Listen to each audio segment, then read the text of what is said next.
Welcome करते हैं आप सभी का आपके अपने YouTube चैनल सार एकेडमी पर। बात करेंगे आज और डिस्कस करेंगे 10 क्वेश्चन को, 10 MCQ सीरीज को, 10 MCQ को जो 500 MCQ सीरीज का एक पार्ट है। और ये है आपका नाइन्थ नंबर का वीडियो, जिसमें 10 MCQ सीरीज करेंगे, 10 MCQ क्वेश्चन करेंगे सीटेट का। सारा MCQ जो भी है मल्टीपल चॉइस क्वेश्चन सब PYQ है। PYQ मतलब प्रीवियस ईयर्स क्वेश्चन है। ये जो क्वेश्चन आप कर रहे हो ये 2012 में आया हुआ क्वेश्चन है। तो एक बहुत बड़ा सीरीज चल रहा है जिसमें टोटल कितना क्वेश्चन करना है, 500 MCQ करना है। अभी सीटेट का नोटिफिकेशन नहीं आया है, तो जो कि सीटेट का नोटिफिकेशन नहीं आया है तो अभी हम लोग PYQ प्रीवियस ईयर क्वेश्चन को धीरे धीरे प्रैक्टिस करेंगे। ये सीरीज उन लोगों को हेल्प करेगा जो गृहिणी हैं, यानी कि घर में रहती हैं, हाउसवाइफ हैं, या फिर जो प्राइवेट जॉब में हैं, या जिनके पास टाइम कम रहता है तो कहीं भी गाड़ी में, ऑटो में, बस में या किसी भी जगह पर ये सीरीज खोल करके 1 बाय 1 10-10 मिनट 5-5 मिनट करके देख सकते हैं, क्योंकि ये एक सीरीज मुश्किल से 15 से 16 मिनट का होता है और आपका CDP स्ट्रांग होता चला जाएगा। CDP चाहे हिंदी का CDP हो या मेन CDP हो, या फिर आपका CDP में अगर बात किया जाए EVS का, सारा CDP में आपका स्ट्रांगनेस यानी कि स्ट्रेंथ आता चला जाएगा। तो आपके अपने YouTube चैनल सार एकेडमी पर आप सभी का वेलकम है। स्टार्ट करते हैं आज का सीरीज। कोलबर्ग के अनुसार शिक्षक बच्चों में नैतिक मूल्यों का विकास कर सकता है। कोलबर्ग, नैतिकता का सिद्धांत किसने दिया? कोलबर्ग ने दिया। लॉरेंस कोलबर्ग ने किसका सिद्धांत दिया? नैतिकता का। उसमें क्या बोला कि कोलबर्ग के अनुसार, क्वेश्चन क्या, कोलबर्ग के अनुसार शिक्षक बच्चों में नैतिक मूल्यों का विकास कर सकता है। चारों ऑप्शन पढ़ते हैं। धार्मिक शिक्षा को महत्व देकर, देखिए धार्मिक शिक्षा को महत्व देना टीचर का काम नहीं है। धार्मिक शिक्षा को महत्व देना टीचर का काम नहीं है। वो धर्म जो है आपको घर पे बच्चा सीख लेगा, माँ बाप से सीख लेगा। धर्म अधर्म, झूठ बोलना अधर्म है, सच बोलना धर्म है, ये सब बच्चे को माँ बाप सिखाएंगे। व्यवहार के स्पष्ट नियम बनाकर, व्यवहार का स्पष्ट नियम भी नहीं, कैसे व्यवहार करना है बच्चा को, ये भी स्पष्टता नहीं होनी चाहिए। नैतिक मुद्दों पर आधारित चर्चाओं में उन्हें शामिल कर, ये थोड़ा सा ज़्यादा स्ट्रांग लग रहा है क्योंकि चर्चा में ये बच्चा शामिल हो रहा है। C हो सकता है सही हो, लेकिन देखते हैं D, कैसे व्यवहार किया जाना चाहिए, इस पर कठोर निर्देश देकर। कठोर आ गया ना नेगेटिव, इसको काट दो। कठोर को तुरंत काटो। B होगा नहीं तो बच गया कौन? C। तो देखिए सीटेट में एक जो है ट्रिक्स ये है कि सबसे पहले कौन होगा, इसको जानने से पहले ये क्लियर कीजिए कि कौन जो MCQ है वो नहीं होगा, यानी कि जो ऑप्शन है कौन कौन सा ऑप्शन नहीं होगा, और फिर जो बच गया उसमें से टिक लगाइए। A नहीं होगा, D नहीं होगा, B, C में से C सही, ऐसे तो आपका सीटेट अच्छा जाएगा। और आप अगर सही ऑप्शन को ही खोजने लगेंगे, सही आंसर को खोजने लगेंगे, तो फिर सही आंसर के चक्कर में आपका सीटेट जो है अच्छा स्कोर नहीं करेगा और टाइम मैनेज नहीं हो पाएगा। तो आप पहले ये क्लियर किया कीजिए कि कौन नहीं होगा। अगर आप क्लियर कर लेते हैं तो कौन होगा, इसमें भी आप पार लग जाएंगे। 22 नंबर, छोटे शिक्षार्थियों को कक्षा में समवयस्कों के साथ अंतःक्रिया करने के लिए प्रोत्साहित करना चाहिए, जिससे छोटा शिक्षार्थी मतलब 1 to 5 वाला, तो उसको बच्चों के साथ अंतःक्रिया करने के लिए प्रोत्साहित करना। जी, एक दूसरे से बच्चे सीखते हैं, जिससे क्या होगा, ये एक दूसरे से प्रश्नों के उत्तर सीख सकेंगे एक दूसरे से। पहला ऑप्शन है प्रश्नों के उत्तर सीख सकेंगे एक दूसरे से। दूसरा ऑप्शन है पाठ्यक्रम को बहुत जल्दी पूरा किया जा सकता है। पाठ्यक्रम को बहुत जल्दी पूरा करना या लेट से पूरा करना, ये टीचर का काम है, ये तो पूरा काट दो। B तो पूरा कट गया। A में थोड़ा सा डाउट है, वो आगे देखते हैं क्या हो सकता है। C, वे पढ़ने के दौरान सामाजिक कौशल सीख सकेंगे। एक अंतःक्रिया कर रहे हैं, सामाजिक कौशल, यानी कि जब अंतःक्रिया करेंगे तो एक दूसरे के समाज का मूल्य भी एक दूसरे को ट्रांसफर करेंगे। अगर वो एक बच्चा कोई अलग लैंग्वेज बोलेगा तो दूसरा बच्चा भी कोई अलग लैंग्वेज बोलेगा, तो उससे बच्चा सीखेगा। C हो सकता है थोड़ा सा कि हो। A और C में डाउट हुआ, हो सकता है ये दोनों में से कोई एक सही हो। शिक्षक कक्षा कक्ष को बेहतर तरीके से नियंत्रित कर सकेंगे। जब बच्चा बात करेगा तो कक्षा कक्ष में यानी कि क्लास में होगा शोर, तो इसमें नियंत्रण तो रहेगा नहीं, तो D आप फुल्ली काट दो। बच गया A और C। तो A और C में जो मजबूत लग रहा है आपको वो लगाएगा। तो A और C में ज़्यादा मजबूत कौन लग रहा है? C। वे पढ़ने के दौरान सामाजिक कौशल सीख सकेंगे, तो सही बात है, तो C ऑप्शन सही होगा। जब एक निर्योग्य बच्चा पहली बार विद्यालय आता है तो शिक्षक को क्या करना चाहिए? एक निर्योग्य, कोई योग्यता बच्चा नहीं रख रहा है, वो पहली बार स्कूल आया। ऐसा कभी हो ही नहीं सकता है कि बच्चा कभी निर्योग्य हो, क्योंकि बच्चा कुछ ना कुछ सीख के आता है, लेकिन फिर भी वो पढ़ने से रिलेटेड जो उसके पास योग्यता है वो नहीं है। तो क्या करना चाहिए टीचर को? बच्चों की नियोग्यता के अनुसार उसे विशेष विद्यालय में भेजने का प्रस्ताव देना चाहिए। विशेष विद्यालय में अगर भेजना रहता तो आपके पास बच्चा क्यों आता? जब आप विशेष विद्यालय में भेजना रहता तो आपके पास बच्चा क्यों आता? लेकिन ये भी यहाँ पर भी कुछ कुछ पॉइंट सही लग रहा है। उसके बाद बी सी डी पढ़ लेंगे, अगर बी सी डी में कोई स्ट्रांग पॉइंट मिलेगा तो ए को नहीं लगाएंगे, लेकिन इसको अभी हम डाउट में रखते हैं। उसके बाद उसे अन्य शिक्षार्थी को अलग रखना चाहिए, नहीं, अन्य शिक्षार्थी से अलग नहीं करना है, ये तो तुरंत कट गया। सरकारी योजना विकसित करने के लिए बच्चे के माता पिता के आय साथ चर्चा करनी चाहिए। माता पिता के साथ चर्चा की जगह सरकारी योजना विकसित करने के लिए, ये भी सी भी गलत हो गया। प्रवेश परीक्षा क्यों ली जगह निर्योग है, तो यहाँ पास ए ही सही है। यहाँ पास क्या है, ए ही सही है, ए ज़्यादा मजबूत हुआ। ऐसे बी सी डी में से अगर कोई ज़्यादा स्ट्रांग होता तो वो हम लगाते। कंपेरेटिव होता है, यहाँ पास जो ऑप्शन होगा उसको कंपेयर कीजिएगा, जो बच्चे के लिए ज़्यादा सही होगा उस पर आप टिक लगाएंगे। जो बच्चे के लिए सही होगा, आपके लिए नहीं, स्कूल के लिए नहीं, व्यवस्था के लिए नहीं, पूरे देश के लिए नहीं, बच्चे के लिए। बच्चा यहाँ पास राजा है। पियाजे के संज्ञानात्मक विकास के चरणों के अनुसार इंद्रिक गामक संवेदी प्रेरक अवस्था किसके साथ संबंधित है?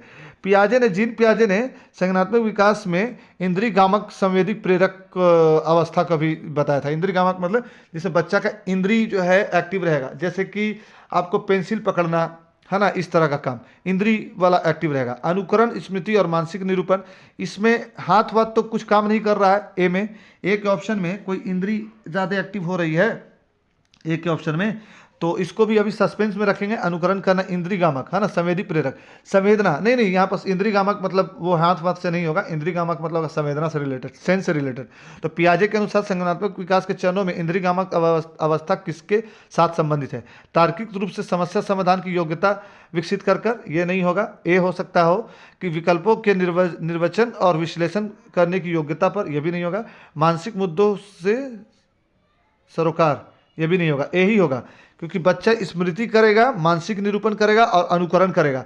तो संवेदी प्रेरक व्यवस्था यानी कि जिसमें इंद्रिय यानी कि जो ऑर्गेन्स है, जो सेंस ऑर्गेन्स है वो एक्टिव होगा। तो यहाँ पर जो 24 का आंसर होगा वो कौन सा होगा? ए सही होगा। ठीक है, आइए नेक्स्ट 25।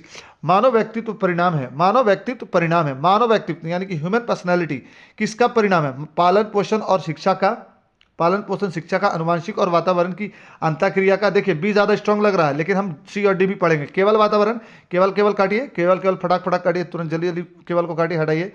और ई दोनों में से पालन पोषण और शिक्षा। देखिए पर्सनालिटी में पालन पोषण तो इंपॉर्टेंट है, क्योंकि जैसा पालन पोषण और शिक्षा मिलेगा, जो पर्सनालिटी है वो आपकी वैसे बनेगी। क्योंकि पर्सनालिटी जो वर्ड आया पर्सोना से बना है, पर्सोना जो बना है वो पर्सन से बना है, तो उस हिसाब से पर्सनालिटी पालन पोषण पर डिपेंड करता है। लेकिन आपकी पर्सनैलिटी वैसी भी बनती है जैसा आपका जेनेटिक होता है और जैसा आपको वातावरण मिलता है। जैसे एक इंग्लैंड में रहने वाले बच्चे का जेनेटिक क्या है कि वो गोरा होगा, और दूसरा जेनेटिक क्या है कि वो इंग्लिश बोलेगा। तो पहला अनुवांशिकता यानी कि उसके माँ बाप भी गोरे थे तो उसके अंदर आई, उसका एक पर्सनैलिटी बना गोरा। और दूसरा वातावरण यानी कि उसके आसपास इंग्लिश बोला जाता है। तो दोनों इंपॉर्टेंट है, यानी कि बी आंसर सही होगा। पालन पोषण ठीक था, लेकिन यहाँ पर ज़्यादा मजबूत कौन हो गया? बी हो गया, तो बी को आप सही लगाएंगे, बी ज़्यादा मजबूत हो गया, है ना। चलिए नेक्स्ट क्वेश्चन। शिक्षण अधिगम प्रक्रिया में व्यक्तिगत रूप से ध्यान देना महत्वपूर्ण है, क्योंकि शिक्षण अधिगम प्रक्रिया यानी कि टीचिंग लर्निंग मेथड में व्यक्तिगत यानी कि पर्सनल तौर से किस पर ध्यान देना चाहिए? शिक्षार्थी हमेशा समूहों में ही बेहतर सीखते हैं। समूह में ही हमेशा बेहतर सीखते हैं शिक्षार्थी। 26 का पहला ऑप्शन है कि समूह में सीखते हैं। दूसरा, शिक्षण प्रशिक्षण कार्यक्रम में ऐसे ही बताया गया है। शिक्षण प्रशिक्षण कार्यक्रम में ऐसा ही बताया गया है। तीसरा, इससे प्रत्येक शिक्षार्थी को अनुशासित करने के लिए शिक्षकों को बेहतर अवसर मिलते हैं। अधिगम प्रक्रिया व्यक्तिगत रूप से ध्यान देना, व्यक्तिगत रूप से ध्यान देना अधिगम लर्निंग प्रोसेस में ये बहुत ज़्यादा जरूरी यानी कि ज़रूरी नहीं है। तो यहाँ पर डी पढ़ लेते हैं। बी और सी तो पक्का नहीं होगा, ए और डी में देखते हैं। बच्चों की विकास दर भिन्न भिन्न होती है और वे भिन्न भिन्न तरीके से सीखते हैं। देखिए ए से ही थोड़ा मजबूत है, शिक्षार्थी हमेशा समूह में ही बेहतर सीखते हैं। लेकिन जो ही आ गया ये थोड़ा सा निगेटिव कर दिया। और सबसे ज़्यादा मजबूत ये है कि बच्चे अलग अलग तरह के होते हैं और अलग अलग तरीके से सीखते हैं। तो आंसर हो जाएगा डी, ऑप्शन सही है। टीचिंग लर्निंग मेथड में बच्चे अलग अलग तरह के होते हैं और अलग अलग तरीके से ही सीखते हैं। चलिए क्वेश्चन नंबर 27, 3 क्वेश्चन और है, इसको कर लेंगे। 27, निम्नलिखित में से कौन सी समस्या समाधान की वैज्ञानिक पद्धति का पहला चरण है? समस्या समाधान, प्रॉब्लम सॉल्विंग मेथड का साइंटिफिक प्रोसेस का फर्स्ट प्रोसेस कौन सा, पहला पद्धति कौन सा है? ऑप्शन नंबर 1 प्रकल्पना का परीक्षण, प्रकल्पना का परीक्षण। हाँ, ऑप्शन नंबर 1 प्रकल्पना का परीक्षण करना, समस्या के प्रति जागरूकता, प्रासंगिक जानकारी को एकत्र करना, या प्रकल्पना का निर्माण करना। 4 ऑप्शन, प्रकल्पना का परीक्षण करना, समस्या के प्रति जागरूक होना, प्रासंगिक जानकारी को एकत्रित करना, प्रकल्पना का निर्माण करना। प्रकल्पना यानी कि उसके बच्चे के दिमाग में ऐसा कल्पना का सोच लाना कि वो जो है बच्चा काल्पनिक भी सोच सके। तो इसके लिए ये ऑप्शन जो होगा वो सबसे ज़्यादा मजबूत कौन सा होगा? तो समस्या के प्रति जागरूक करना, समस्या के प्रति बच्चे को जागरूक करना, इस बात बी होगा, है ना, समस्या के प्रति जागरूक करना। क्वेश्चन क्या था? क्वेश्चन ये था कि निम्नलिखित में से कौन सी समस्या समाधान की वैज्ञानिक पद्धति का पहला चरण है? तो समस्या समाधान, प्रॉब्लम सॉल्विंग का सबसे पहला चरण ये है साइंटिफिक प्रोसेस का, प्रॉब्लम सॉल्विंग समस्या समाधान विधि का साइंटिफिक प्रोसेस सबसे पहला यह है कि समस्या के प्रति जागरूक करना। आप एक नियम जानिए कि मान लिया कि आपके जीवन में कोई समस्या आया, तो सबसे पहले आप समस्या को पहचानिएगा किस तरह का समस्या है, उसके बाद फिर उसके प्रति आपका जो प्रीवियस नॉलेज होगा उसको यूज़ कीजिएगा, और उसके बाद फिर उसका निदान कीजिएगा। तो बच्चा जब जागरूक रहेगा तब ये सारा काम कर पाएगा। तो यहाँ पर जागरूक करना ज़्यादा इंपॉर्टेंट हो गया, यानी कि बी ज़्यादा स्ट्रांग है, बी सही हो गया। उसके बाद नेक्स्ट पढ़ते हैं, निम्नलिखित में से कौन सा सीखने का क्षेत्र है? निम्नलिखित में से कौन सा सीखने का क्षेत्र है? अनुभाविक, भावात्मक, आध्यात्मिक या व्यावसायिक? अनुभाविक, भावात्मक, आध्यात्मिक या व्यावसायिक, कौन सा सीखने का सबसे बेहतर क्षेत्र है? तो सबसे बेहतर क्षेत्र है सीखने का अनुभव। हम कहीं भी जाते हैं तो हमारा एक्सपीरियंस ही तो हमें काम आता है, जो अनुभव होता है, तो हमें हमेशा कुछ ना किसी तरह का अनुभव लेते रहना चाहिए। तो बच्चे का भी सीखने के क्षेत्र में सबसे स्ट्रांग पॉइंट होता है उसका एक्सपीरियंस, अनुभव। भावात्मक और आध्यात्मिक तो होगा ही नहीं, भावात्मक होगा ही नहीं, व्यावसायिक हो ही नहीं सकता, तो ए सही होगा। 29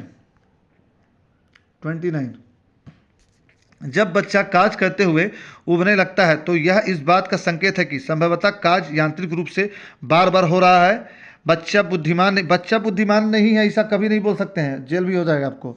बच्चा को बुद्धिमान ही बोलना है। आप बुद्धिमान नहीं है, पढ़ा नहीं पा रहे हैं, तो ये आपका प्रॉब्लम है। बच्चा बुद्धिमान नहीं है ऐसा बोलिएगा, ऐसा बोल ही नहीं सकते। बच्चे के प्रति कोई निगेटिव बात नहीं बोलना। बच्चे से में सीखने की योग्यता, अरे बाप, आप में सीखने की योग्यता नहीं होगी, बच्चे में सीखने की योग्यता 100% होगी। ये दोनों काट दीजिए। बच्चे को अनुशासित करने की जरूरत है। अनुशासित बच्चे को मत कीजिए, बच्चा का काम ही हल्ला करना, शोर करना, उदंड करना। तो BCD काट दीजिए, आप ए पे लगाइएगा। समता काज यांत्रिक रूप से बार बार करवाया जा रहा, बार बार एक ही चीज़ कीजिएगा तो उब नहीं जाएगा। अब एक बच्चे को क्या कीजिए कि एक स्पेलिंग लिख दीजिए 1 क्लास के बच्चे को, कैट। अब उसको पूरे कॉपी में कैट लिखने जाएगी। पहला 4 लाइन वो बहुत अच्छे से लिखेगा, बाद में उसकी राइटिंग भी खराब हो जाएगी क्योंकि उसका इंटरेस्ट खत्म हो गया, क्योंकि रिपीटेशन ज़्यादा हो गया। और रिपीटेशन बच्चे के मतलब कि मिडिल लेवल तक या प्राइमरी लेवल तक रिपीटेशन बच्चे के इंटरेस्ट में नहीं आता है। प्रायः शिक्षार्थियों की त्रुटियों को खाली जगह की ओर संकेत करती है। शिक्षार्थी की त्रुटियां किसकी ओर संकेत करती है? ये कैसे सीखते हैं इसकी तरफ, यांत्रिक अभ्यास की आवश्यकता की तरफ, सीखने की अनुपस्थिति की तरफ, शिक्षार्थी को के सामाजिक आर्थिक स्तर की तरफ। जो बच्चा जो गलती कर रहा है वो किसके तरफ इंडिकेट करता है? बच्चा, अगर कोई बच्चा गलती कर दिया, ये क्या शो करता है? तो वे कैसे सीखते हैं? ये तो ठीक है, त्रुटि हुआ तो ये पता चलेगा, लेकिन त्रुटि से ज़्यादा इस पर पता चलेगा जब वो सीख गए, तो ये ए नहीं होगा। उसका यांत्रिक अभ्यास के बारे में हमेशा निगेटिव ही समझिए। सीखने की अनुपस्थिति पर या शिक्षार्थी के मानसिक स्तर पर, शिक्षार्थी द्वारा किया गया गलती को आप डिफाइन नहीं कर सकते हैं, तो उस हिसाब से डी भी नहीं होगा, सी ऑप्शन सही होगा। सीखने की अनुपस्थिति पर, यानी कि सीखना कैसे बच्चा सीख रहा है इसके अनुपस्थिति पर ये डिफाइन कर सकते हैं कि बच्चा सीखने के दौरान किस तरह का त्रुटि कर रहा है, किस तरह का इंडिकेशन दे रहा है। तो बात अब यहाँ पर होती है फिनिश, और आज का क्लास होता है फिनिश। और अगर ये क्लास आपको पसंद आया हो या आपको कहीं पर इस क्लास में एरर लगा हो तो कमेंट सेक्शन में आप कमेंट कीजिए। आपके नेगेटिव कमेंट को भी हम बहुत प्यार से रिसीव करेंगे और नेक्स्ट टाइम इसको सुधारेंगे। अब स्टार्ट करते हैं। थोड़ा सा कुछ कमेंट है, प्रीवियस कमेंट, उसको आप रीड कर लेते हैं और इस वीडियो को क्लोज करते हैं। पढ़ते हैं पीछे का कुछ कमेंट जो आपके 500 MCQ सीरीज़ के अलग अलग वीडियो पर किया गया है। तो चलिए पढ़ते हैं कमेंट। तो हाँ, नगमा जी ने एक वीडियो पर कमेंट किया है कि 7 सही 3 रॉन्ग, ठीक है नगमा जी, इसी तरह कंटिन्यू कमेंट करते रहिए और हमें मोटिवेटेड करते रहिए। नेक्स्ट कमेंट पढ़ते हैं।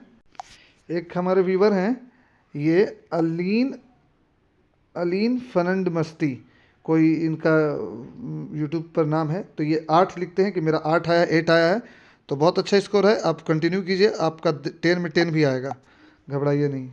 नेक्स्ट कमेंट, पीके गुप्ता जी ये लिखते हैं कि सीटेट पास होने के लिए क्या नहीं करना चाहिए, प्लीज़ गिव योर स्टेटमेंट। देखिए क्या नहीं करना चाहिए, सबसे पहले निगेटिव लोग के पास नहीं जाना चाहिए, निगेटिव लोग के पास नहीं जाना चाहिए। अब बच्चे को कभी निगेटिव में नहीं लेना, बच्चा क्या है, किंग है, बच्चा क्या है, किंग है, राजा है। और हमेशा सीटेट पास करने का एक मूल मंत्र ये भी है कि हमेशा पॉजिटिव रहना चाहिए। अगर आप निगेटिव में हो और या सिर्फ सीटेट पास करना चाहते हो तो आप पास नहीं कर पाओगे, 2 नंबर से रह जाओगे। हमेशा सीटेट के पासिंग मार्क्स से 10 नंबर का मार्जिन रखिए। अगर आप 82 में पास हैं तो आप कोशिश कीजिए कि आपका 92 आए, और अगर 90 में पास हैं तो आप कोशिश कीजिए कि 102 आए। तो यही है, सीटेट पास करने के लिए आप कभी पास होने के लिए मत सोचिए। और दूसरा बात कि आप कभी भी निगेटिव लोगों से नहीं मिलिए, और बच्चे को कभी निगेटिव में मत लीजिए। और सीटेट पास करने के लिए क्या नहीं करना चाहिए, बहुत ज़्यादा कंटेंट नहीं पढ़ना चाहिए, बल्कि बहुत ज़्यादा बुक भी नहीं पढ़नी चाहिए, ना किसी सीडीपी की स्पेशल बुक पढ़नी चाहिए। बस इतना करना चाहिए कि जितना हो सके आप पीवाईक्यू कीजिए। जैसे ही आप पीवाईक्यू कीजिएगा आपका माइंड इस तरह से सेट हो जाएगा कि सीटेट को कैसे क्रैक करना है, और वहाँ पास आप बढ़िया से एग्ज़ाम में परफॉर्म कर पाओगे। तो आज का वीडियो इतना ही था, और अगर ये वीडियो पसंद आया हो तो आप भी कमेंट सेक्शन में कमेंट कीजिए अपना स्कोर, नेक्स्ट वीडियो में आपका नाम लिया जाएगा। और अगर पसंद आया हो, ये सीरीज़ पसंद आता हो या वीडियो पसंद आया हो, तो दोस्तों के साथ शेयर कीजिए, लाइक कीजिए, सब्सक्राइब कीजिए हमारे चैनल को। एंड आज के लिए इतना ही। Thanks for watching, visit again.